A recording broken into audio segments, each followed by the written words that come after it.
गुहागर विधानसभा मनसे आम्ही लढणार आहोत या दृष्टिकोनातून आमची वाटचाल सुरू आहे।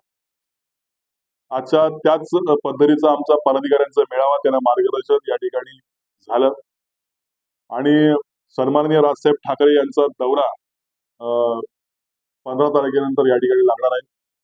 त्याचं देखील नियोजन या ठिकाणी करण्यात आलं। एकंदर गुहागर विधानसभा आम्ही ताकदीने लढवणार आहोत आणि या संदर्भात प्रमोदजी गांधींसारखा चेहरा या विधानसभेमध्ये उमेदवार म्हणून द्यावा अशी मागणी गुहागर तालुका, चिपळूण तालुका आणि खेड तालुका जे गुहागर विधानसभा मतदारसंघामध्ये येतात तिथल्या सगळ्याच पदाधिकाऱ्यांनी ती माझ्याकडे आज मांडलेली आहे आणि निश्चित या संदर्भात मी सन्माननीय राजसाहेब ठाकरे यांची भेट घेऊन हा इथला अहवाल मी सन्माननीय राजसाहेब ठाकरे यांच्याकडे पर्यंत देईन आणि निश्चित प्रमोदजींना उमेदवारी मिळेल यासाठी मी या ठिकाणी प्रयत्न करेन। आपण या आजच्या या छोटेखानी कार्यक्रमाला या ठिकाणी आलात त्याबद्दल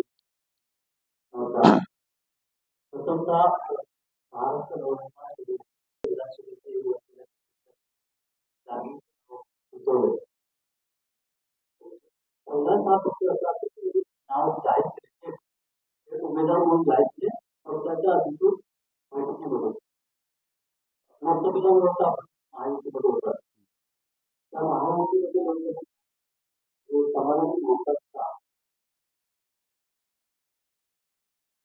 महाराष्ट्र नवनिर्माण सेना हा खऱ्या अर्थानं या महाराष्ट्रामध्ये वेगळी वाटचाल करणारा हा पक्ष आहे। आपण सातत्यानं साहेबांची जर भाषणं पाहत असाल किंवा त्यांचे विचार पाहत असाल तर आपल्याला हे पाहायला मिळते।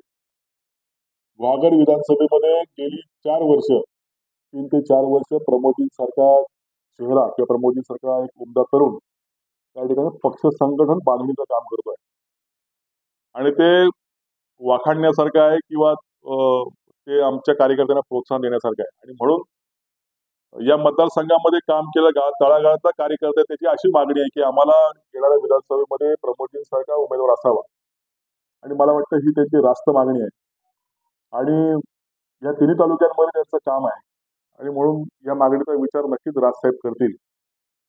आता याला प्रश्न आपला बिनशर्त पाठिंब्याचा की लोकसभेसाठी मोदीजी पंतप्रधान व्हावेत यासाठी सन्माननीय राजसाहेब ठाकरे यांनी दिलेला तो पाठिंबा होता। त्याच्यामध्ये विधानसभेचा कुठलाही उल्लेख त्यावेळेला नव्हता। त्यामुळे विधानसभा ही आम्ही स्वतंत्रपणे लढणार आहोत अशा पद्धतीची भूमिका सन्माननीय राजसाहेब ठाकरे यांनी आमच्या पक्षाच्या राज्य कार्यकारिणीमध्ये घेतलेली आहे आणि त्या पद्धतीनं 200 ते 250 उमेदवार या महाराष्ट्रामध्ये निवडणुकीसाठी उभे करायची अशी व्यूहरचना आमची झालेली आहे आणि म्हणून या निवडणुकीमध्ये स्वतंत्रपणे मनसे म्हणून या ठिकाणी आम्ही लढू असा आमचा ठाम विश्वास आहे।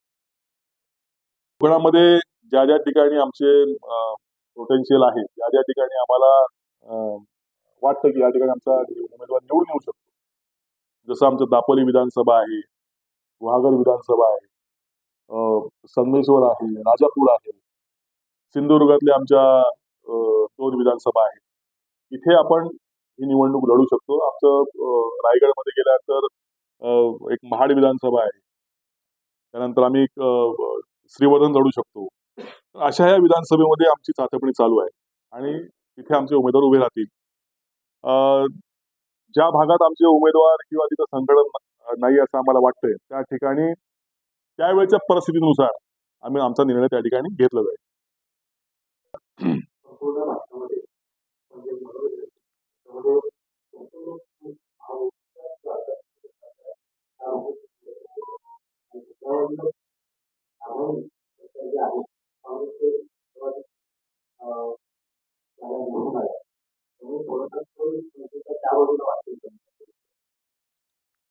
बघा माझं बोलण्याचा उद्देश असा आहे की सत्तेच्या विरोधामध्ये असलेला नेहमी माणूस व्यक्ती किंवा संघटन हे जनतेला आवडत असतं कारण जनतेच्या मनातलं ते बोलतो माणूस संघटन बोलत असतं।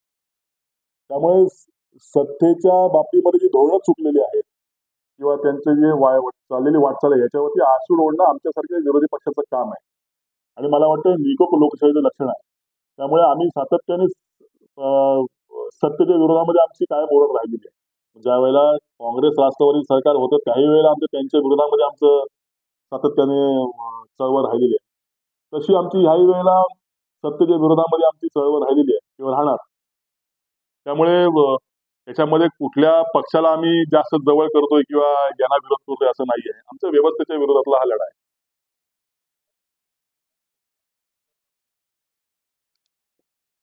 व काही पक्षीय स्तरावरची धोरणं असतात, पक्ष स्तरावरचे आदेश असतात. तशा पद्धतीने राजसाहेबांचे आम्हाला आदेश होते. मला वाटतं काही